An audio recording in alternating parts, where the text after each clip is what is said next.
প্রিয় ছাত্রছাত্রীরা, আশা করি তোমরা সবাই ভালো আছো। আজকের ক্লাসে সবাইকে স্বাগতম।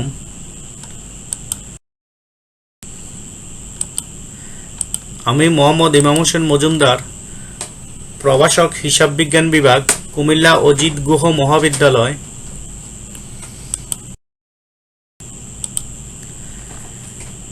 আজ আমি আলোচনা করব একাদশ ও দ্বাদশ শ্রেণীর হিসাব বিজ্ঞান প্রথম পত্র বইয়ের অষ্টম অধ্যায় দৃশ্যমান ও অদৃশ্যমান সম্পদের হিসাব রক্ষণ। দৃশ্যমান ও অদৃশ্যমান সম্পদের হিসাব রক্ষণ অধ্যায় আমি যেসব বিষয় নিয়ে আজকে আলোচনা করব তা হলো: 1. দৃশ্যমান সম্পত্তি, অদৃশ্যমান সম্পত্তি ও প্রাকৃতিক সম্পত্তি। 2. অবচয়, অবলোপন ও নিঃশেষকরণ বা শূন্যকরণ। 3. স্থায়ী সম্পত্তির অবচয় দাহ্যের পদ্ধতি। 4. সরলরৈখিক ও ক্রমহ্রাসমান ব্যয়ের পদ্ধতি সংক্রান্ত সমস্যা সমাধান। 5. এক নজরে সরলরৈখিক ও ক্রমহ্রাসমান ব্যয়ের পদ্ধতি।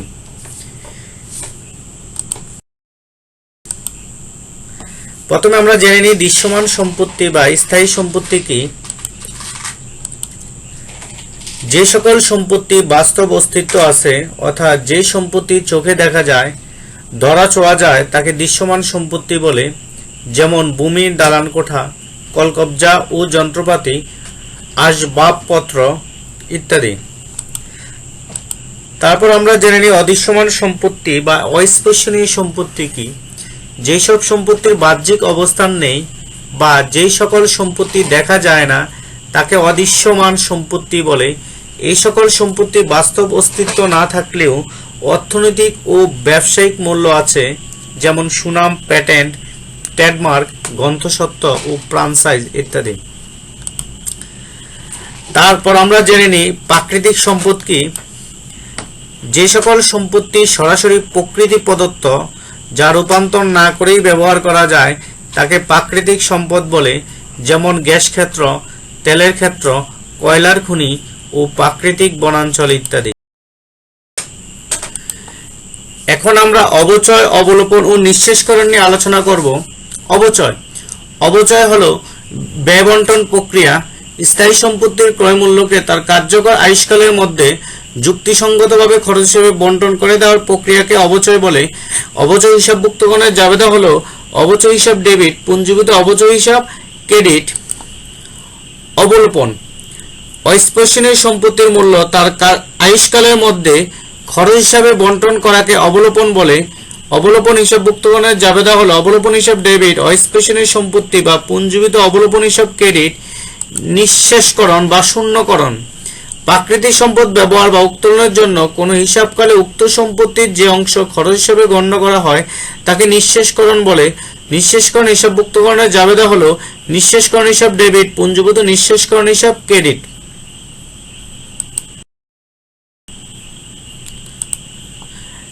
এখন আমরা অবচয় দাহ্যের বিভিন্ন পদ্ধতি সম্পর্কে জানব।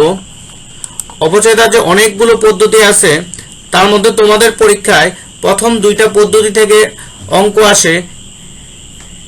এক হলো স্থির কিস্তি বা সরলরৈখিক পদ্ধতি, 2 ক্রমহ্রাসমান ব্যয়ের পদ্ধতি। এই দুইটি পদ্ধতি নিয়ে আমি এই অধ্যায়ে আলোচনা করব। আশা করি তোমরা মনোযোগ সহকারে আমার আলোচনাটি তোমরা শুনবে। আর যদি মনোযোগ সহকারে আলোচনাটি শোনো তাহলে তোমরা অবশ্যই এই অধ্যায়ে যে কোনো অঙ্কে তোমরা সমাধান করতে পারবে। সরলরৈখিক বা স্থির কিস্তি পদ্ধতি, যে পদ্ধতিতে স্থায়ী সম্পত্তির নিট মূল্য বা অবচয়যোগ্য মূল্যের উপর প্রতি বছর একটি নির্দিষ্ট হারে অবচয় ধার্য করা হয়, তাকে সরলরৈখিক বা স্থির কিস্তি পদ্ধতি বলে। এই পদ্ধতিতে সম্পত্তির প্রাথমিক মূল্য থেকে ভগ্নাবশেষ মূল্য বাদ দিয়ে প্রাপ্ত অবচয়যোগ্য মূল্যকে উক্ত সম্পত্তির অনুমিত আয়ুষ্কাল দিয়ে ভাগ করে বার্ষিক অবচয়ের পরিমাণ বের করা হয়। সরলরৈখিক পদ্ধতিতে অবচয় ধার্যের নিয়ম। সরলরৈখিক পদ্ধতিতে অবচয় ধার্য করতে হলে তোমাদের অবশ্যই প্রথমে সম্পত্তির অর্জন মূল্য বা সম্পত্তির মোট ক্রয় মূল্য বা সম্পত্তির মোট মূল্য বের করতে হবে। তো সম্পত্তির অর্জন মূল্য বের করার সূত্র হলো সম্পত্তির ক্রয় মূল্য যোগ আনুষঙ্গিক খরচ। আনুষঙ্গিক খরচ বলতে বোঝায় একটি সম্পত্তি ক্রয় করার পর যে খরচসমূহ হয়, যেমন পরিবহন খরচ, কুলির খরচ, আমদানি শুল্ক, সংস্থাপন ব্যয় ইত্যাদি। তারপর অবচয়যোগ্য মূল্য তোমাদের বের করতে হবে। অবচয়যোগ্য মূল্য বের করার সূত্র হলো সম্পত্তির অর্জন মূল্য মাইনাস ভগ্নাবশেষ মূল্য। তারপর বার্ষিক অবচয় পরিমাণ বের করতে হবে। বার্ষিক অবচয় পরিমাণ বের করার সূত্র হলো অবচয়যোগ্য মূল্য ইন্টু অবচয়ের হার। তারপর যদি প্রশ্নে যদি অবচয়ের হার না থাকে, অবচয় হার বের করার সূত্র হলো 100% ভাগ আয়ুষ্কাল। প্রশ্নে অবচয় হার না থাকলে বিকল্প পদ্ধতিতে বার্ষিক অবচয়ের পরিমাণ বের করা হয়। বিকল্প পদ্ধতিতে বার্ষিক অবচয়ের পরিমাণ বের করার সূত্র হলো সম্পত্তি অর্জন মূল্য বিয়োগ ভগ্নাবশেষ মূল্য ভাগ আয়ুষ্কাল বা বছর।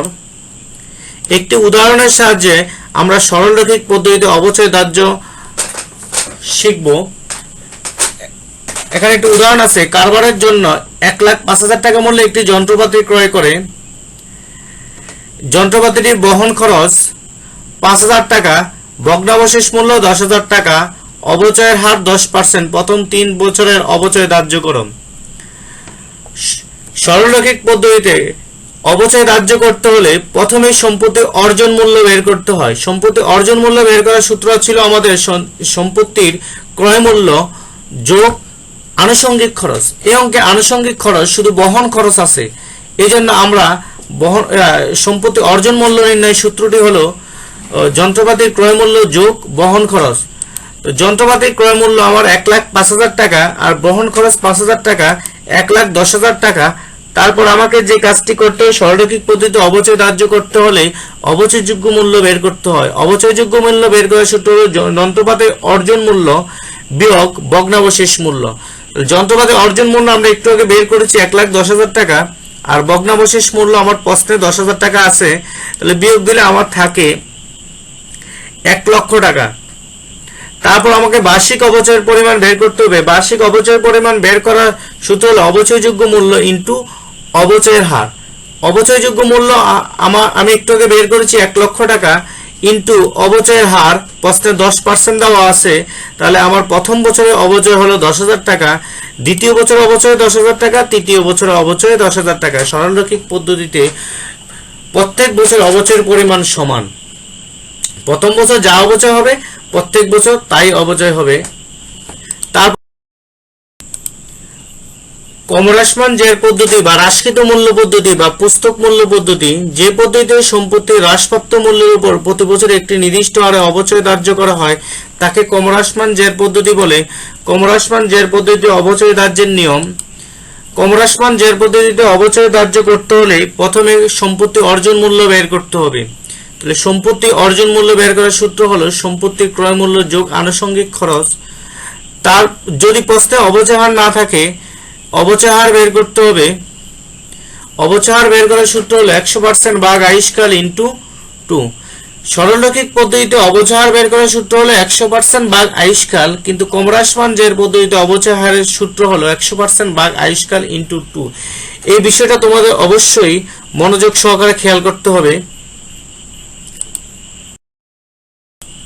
এখন আমরা একটি উদাহরণের সাহায্যে কমহ্রাসমান জের পদ্ধতিতে অবচয় ধার্য করব। উদাহরণটি হলো কারবারের জন্য 1,00,000 টাকা মূল্যের একটি যন্ত্রপাতি ক্রয় করা হলো। ভগ্নাবশেষ মূল্য 10,000 টাকা, অবচয় হার 10%। প্রথম 3 বছর অবচয় ধার্য করো। তাহলে কমহ্রাসমান জের পদ্ধতিতে অবচয় ধার্য করতে হলে আমাদের প্রথমে যে কাজটি করতে হবে, সম্পত্তি অর্জন মূল্য বের করতে হবে। তাহলে অর্জন মূল্য বের করার সূত্র হলো সম্পত্তির ক্রয় মূল্য যোগ আনুষঙ্গিক খরচ। এই অঙ্কে কোনো আনুষঙ্গিক খরচ নাই, যাহাই সম্পত্তির ক্রয় মূল্য তাহাই সম্পত্তি অর্জন মূল্য। এই অর্জন প্রথম বছর আমরা এই অর্জন মূল্যের উপর 10% অবচয় ধার্য করব। তাহলে আমার অর্জন মূল্য 1,00,000 টাকা, 1,00,000 টাকা 10%, আমার 10,000 টাকা অবচয়। দ্বিতীয় বছর থেকে আমরা হ্রাসকৃত মূল্য, যেহেতু প্রথম বছর 10,000 টাকা অবচয় হয়ে গেছে, দ্বিতীয় বছরের সম্পত্তির মূল্য আর 1,00,000 টাকা থাকে না, সম্পত্তির মূল্য থাকে দ্বিতীয় বছর সম্পত্তি মূল্য থাকে 1 লক্ষ টাকা মাইনাস 10,000 টাকা, যে অবশ্যই হয়েছে 10,000 টাকা বাদ দিলে আমার 90,000 টাকায় 90,000 টাকার উপর 10% 9,000 টাকা। তৃতীয় বছর সম্পত্তি হ্রাসপ্রাপ্ত মূল্য থাকে, দ্বিতীয় বছর শেষে সম্পত্তির হ্রাসপ্রাপ্ত মূল্য ছিল 90,000 টাকা, দ্বিতীয় বছর অবচয় 9,000 টাকা।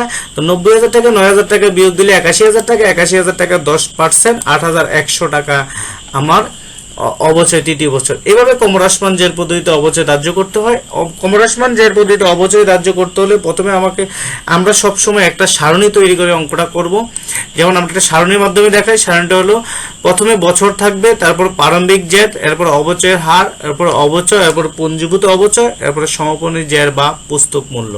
সমাপনী জের বা পুস্তক মূল্য বের করার সূত্র হলো সম্পত্তির অর্জন মূল্য মাইনাস পুঞ্জীভূত অবচয়। প্রথম বছর সম্পত্তির অর্জন মূল্য আমার 1 লক্ষ টাকা, 1 লক্ষ টাকার অবচয় হার 10%, 10,000 টাকা অবচয়, পুঞ্জীভূত অবচয় আমার, যেহেতু প্রথম বছর অবচয় 10,000, পুঞ্জীভূত অবচয় আমার 10,000 টাকা।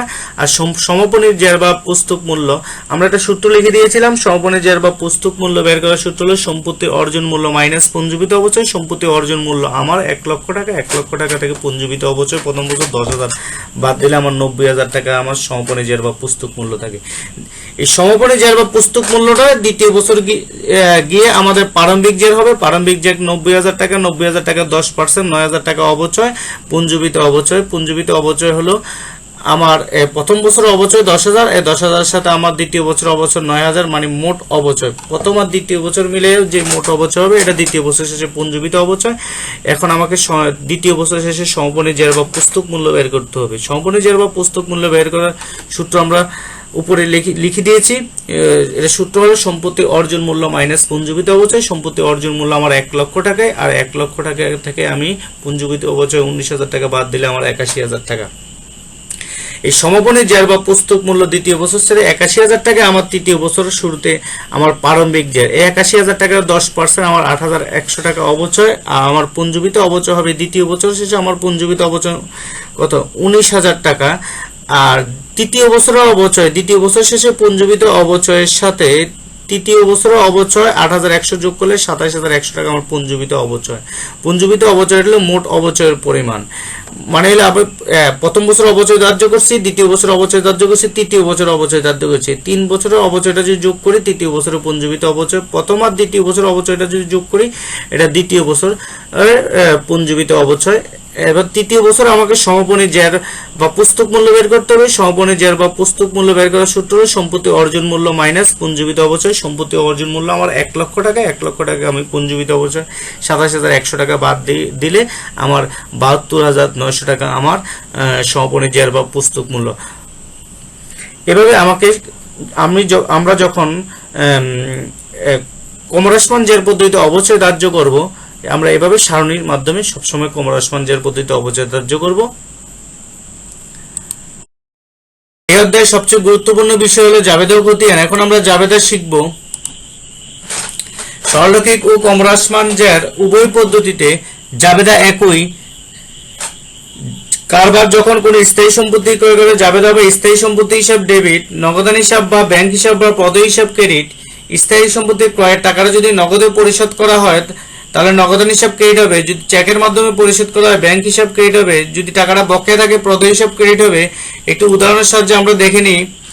যেমন কারবার একটি মেশিন ক্রয় করলো জাবেদা হবে মেশিন হিসাব ডেবিট, নগদান হিসাব বা ব্যাংক হিসাব বা পদ হিসাব ক্রেডিট। স্থায়ী সম্পত্তি ক্রয়ের জন্য পরিবহন শুল্ক, সংস্থাপন ও অন্যান্য খরচ করলে জাবেদা হবে স্থায়ী সম্পত্তি হিসাব ডেবিট, নগদান হিসাব ক্রেডিট। একটি উদাহরণের সাহায্যে আমরা দেখে নিই। যেমন মেশিন ক্রয়ের জন্য বহন খরচ প্রদান করলো জাবেদা হবে মেশিন হিসাব ডেবিট, নগদান হিসাব ক্রেডিট।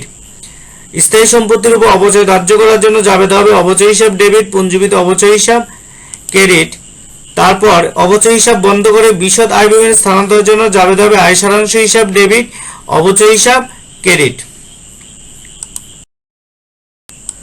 প্রিয় শিক্ষার্থীরা, এতক্ষণ আমি সরলরৈখিক ও কমহ্রাসমান জের উভয় পদ্ধতিতে অবচয় ধার্যের নিয়ম সম্পর্কে আলোচনা করেছি। তোমরা ভিডিওটি মনোযোগ সহকারে বারবার দেখবে। আমি আশা করি তোমরা যদি মনোযোগ সহকারে ভিডিওটি বারবার দেখো তাহলে সরলরৈখিক ও কমহ্রাসমান উভয় পদ্ধতি তোমরা অবচয় ধার্য করতে পারবে। ভিডিওটি বারবার দেখার পর মনোযোগ সহকারে ভিডিওটি বারবার দেখার পরে তোমাদের জন্য আমি 2টা হোমওয়ার্ক রেডি করেছি। প্রথম হোমওয়ার্কটা হলো মজুমদার ম্যানুফ্যাকচারিং কোম্পানি। দ্বিতীয় হোমওয়ার্কটা হলো আব্দুল্লাহ এন্টারপ্রাইজ। এই দুইটা হোমওয়ার্ক তোমরা বাসায় করবে। করার পরে তোমরা কমেন্টস বক্সে আমাকে সমাধানটা দেখাতে পারো, অথবা আমার মেসেঞ্জার গ্রুপে আমাকে SMS দিয়ে সমাধানটা দেখাতে পারো। তারপরে তোমাদের অঙ্ক করার সময় কোনো সমস্যা হলে আমাকে কল দিতে পারো, আমি চেষ্টা করব তোমাদের সমস্যার সমাধান করার জন্য। এই অধ্যায়ে আমরা সরলরেখিক ও ক্রমহ্রাসমান জের পদ্ধতি নিয়ে আলোচনা করেছি। এখন আমরা এক নজরে সরলরেখিক ও ক্রমহ্রাসমান জের পদ্ধতি সম্পর্কে আমরা দেখব। সরলরেখিক পদ্ধতি, ক্রমহ্রাসমান জের পদ্ধতি। সরলরেখিক পদ্ধতিতে প্রথমে আমাদেরকে সম্পত্তি অর্জন মূল্য বের করতে হবে। ক্রমহ্রাসমান জের পদ্ধতিতে আমাদের সম্পত্তি অর্জন মূল্য বের করতে হবে। প্রথমে সম্পত্তি দুই পদ্ধতিতে সম্পত্তি অর্জন মূল্য বের করার সূত্র হলো সম্পত্তির ক্রয় মূল্য যোগ আনুষঙ্গিক খরচ। তারপর আমাদের সরলরেখিক পদ্ধতিতে অবচয়যোগ্য মূল্য বের করতে হবে। অবচয়যোগ্য মূল্য সূত্র হলো সম্পত্তি অর্জন মূল্য মাইনাস ভগ্নাবশেষ মূল্য। ক্রমহ্রাসমান জের পদ্ধতিতে অবচয়যোগ্য মূল্য বের করার কোনো প্রয়োজন নেই। সরলরেখিক পদ্ধতিতে বার্ষিক অবচয়ের পরিমাণ বের করার সূত্র হলো অবচয়যোগ্য মূল্য ইনটু অবচয় হার। ক্রমহ্রাসমান জের পদ্ধতিতে বার্ষিক অবচয়ের পরিমাণ নির্ণয়ের সূত্র হলো প্রথম বছর বার্ষিক অবচয় সমান সমান সম্পত্তির অর্জন মূল্য ইনটু অবচয় হার। দ্বিতীয় বছর থেকে বার্ষিক অবচয় সমান সমান সম্পত্তির হ্রাসকৃত মূল্য বা পুস্তক মূল্য ইনটু অবচয় হার। প্রশ্নে অবচয় হার না থাকলে সরলরেখিক পদ্ধতির সূত্র হলো অবচয় হার সমান সমান 100% ভাগ আয়ুষ্কাল। আর ক্রমহ্রাসমান জের পদ্ধতিতে যদি প্রশ্নে অবচয় হার না থাকে, অবচয় হার নির্ণয় সূত্র হলো 100% ভাগ আয়ুষ্কাল ইনটু 2। সরলরেখিক পদ্ধতিতে প্রশ্নে অবচয় হার না থাকলে বিকল্প পদ্ধতিতে বার্ষিক অবচয় বের করা যায়। বার্ষিক অবচয় বের করার সূত্র হলো সম্পত্তির অর্জন মূল্য মাইনাস ভগ্নাবশেষ মূল্য ভাগ আয়ুষ্কাল।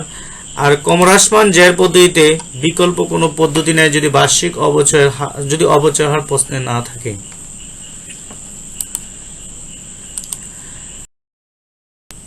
প্রিয় শিক্ষার্থীরা, পরবর্তী ক্লাসে আমি তোমাদের আরো কিছু উদাহরণ করে দেখাবো এবং জাবেদা থেকে কিভাবে খতিয়ানে স্থানান্তর করব তা দেখানোর চেষ্টা করব। আজকে এই পর্যন্তই।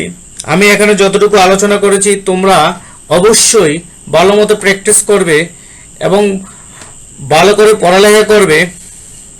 সবাই ঘরে থাকো, নিরাপদে থাকো, সুস্থ থাকো।